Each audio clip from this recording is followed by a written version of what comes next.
भैया कि अपन तेजस्वी भैया मुख्यमंत्री बनी है झकास।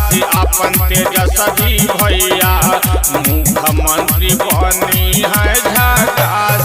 अपन तेजस्वी भैया पूरे बिहार में जिला जिला करी है खूबे विकास। अपन तेजस्वी भैया कि अपन तेजस्वी भैया मुख्यमंत्री बनी है झकास। अपन तेजस्वी भैया मुख्यमंत्री बनी है झकास। अपन तेजस्वी भैया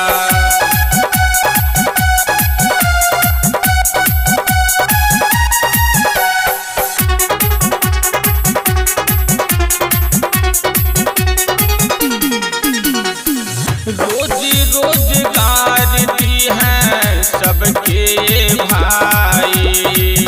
आपन बिहार में होई सबके कमाई। रोजगार दी है सबके भाई। आपन बिहार में होई सबके कमाई। दिल्ली सूरत ना जाए के पड़ी अपन तेजस्वी भैया कि अपन तेजस्वी भैया मुख्यमंत्री बनी है झकास। अपन तेजस्वी भैया मुख्यमंत्री बनी है झकास। अपन तेजस्वी भैया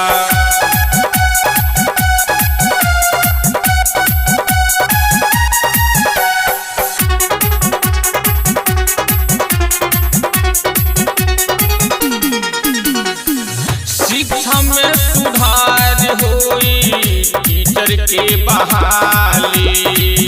घर घर नौकरी मिली सबके खुशहाली।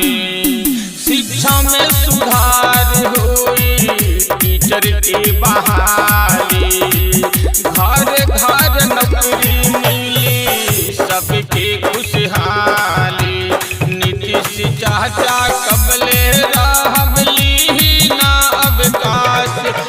तेजस्वी भैया कि अपन तेजस्वी भैया मुख्यमंत्री बनी है झकास। अपन तेजस्वी भैया मुख्यमंत्री बनी है झकास। अपन तेजस्वी भैया आद्या अर्नब रिकॉर्डिंग स्टूडियो 1 चारी।